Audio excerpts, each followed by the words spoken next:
उसके ऊपर लाइन चल रही है कंप्लीशन की। कुछ प्रोजेक्ट्स हैं जहां कम कार्य हो रहा है, और जहां कम कार्य हो रहा है वहां उस राज्य के चीफ सेक्रेटरी या उस राज्य के मुख्यमंत्री के साथ मैं स्वयं वार्तालाप करता हूं एक एक प्रोजेक्ट पर। तो गुणवत्ता 100% ना 200% हो, उसका संपूर्ण कमिटमेंट मैं लेके चलता हूं मंत्रालय के अंदर हर योजना के लिए। अब बात करते हैं कि आखिर क्या बात है कि नरेंद्र मोदी लगातार चुनाव जीतते जा रहे हैं, उनकी उपस्थिति बढ़ती जा रही है। आपने पिछली सरकार यूपीए सरकार में भी काम किया, बतौर ऊर्जा मंत्री काम किया, संचार मंत्री, राज्य मंत्री थे। इस सरकार में भी आप देश के प्रधानमंत्री नरेंद्र मोदी के साथ काम कर रहे हैं। दोनों प्रधानमंत्री की वर्किंग स्थिति, दोनों सरकारों की जो कार्यप्रणाली है, उसमें क्या अंतर है?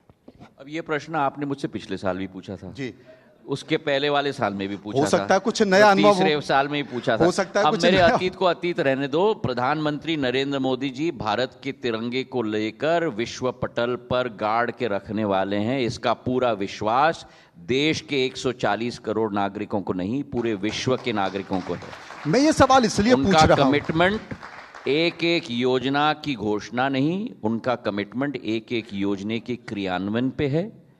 और जहां मैक्रो की बात सोचते हैं, उदाहरण के तौर पर न्यूक्लियर एनर्जी की हम बात करें, स्पेस की बात करें, कोई हम लोग साधारण नागरिक होने के नाते, मंत्री होने के नाते नहीं, मैं कभी सपना देख सकता था कि भारत का तिरंगा भारत के अंदर नहीं, विश्व के अंदर नहीं, लेकिन चांद पे हम लोग गाड़ के रखेंगे। साउथ पोल पर पहला देश पूरे विश्व में जहां गाड़ा है झंडा, वो भारत ने गाड़ा है। चंद्रयान के आधार पर, आदित्य L1 के आधार पर जो सूर्य की ऑर्बिट में चल रहा है। तो उनका जहां मैक्रो सोच है वहां माइक्रो सोच भी है। उज्ज्वला योजना, हमारी क्षेत्र में आयुष्मान भारत योजना, हम लोग कल्पना कर सकते थे कि 36 करोड़ भारतीयों को 36 करोड़ 5 लाख प्रति साल का हेल्थ कवरेज दिया जाएगा भारत सरकार के द्वारा। 36 करोड़ मतलब क्या? अमेरिका से ज्यादा आबादी, यूरोप की 80% आबादी। यह संभव हुआ है। और डीबीटी के आधार पर अगर मनोज मनु बीमार हैं तो मनोज मनु को ही राशि मिलेगी। यह नहीं कि कोई चोर के मनोज मनु के नाम पे राशि ले जाए, जो पुराने जमाने में कहते थे कि जब 1 रुपए भेजा जाता है तो केवल 5 पैसे मिलते हैं, बाकी 95 पैसे। तो शायद यही कारण है कि कांग्रेस के हर मंच पर, हर कार्यक्रम पर एक पीड़ा निकल कर आती है कांग्रेस नेताओं की कि मोदी तेरी कब्र खुदेगी, आज नहीं तो कल खुदेगी। ये बयान क्या है? मैं आपको बताऊं कठिनाई क्या है कांग्रेस के अंदर, विपक्ष के अंदर।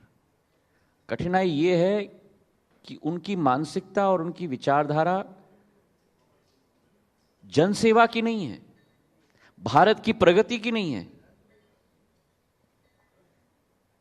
कुर्सी की है।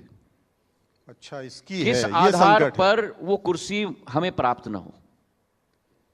क्या हिम्मत किसी की वो कुर्सी हमारे ले गए? ये सत्ता की भूख की लड़ाई है। और एक तरफ हमारे प्रधानमंत्री और भारतीय जनता पार्टी और एनडीए सरकार है जहां एक एक योजना भारत के हर हर नागरिक के लिए और भारत देश को विश्व पटल पर उजागर करने के लिए संकल्पित हैं। और क्रियान्वयन 100% सैचुरेशन।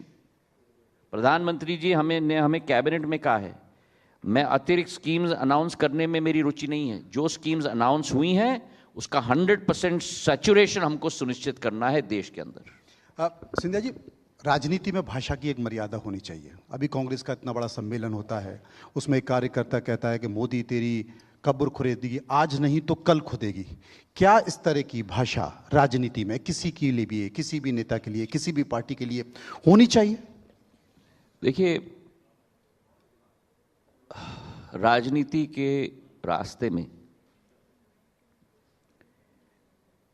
प्रजातंत्र का मंदिर, Lok Sabha, house of elders, Rajya Sabha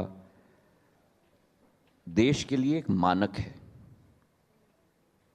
उस हाउस को देखकर देश की जनता प्रेरणा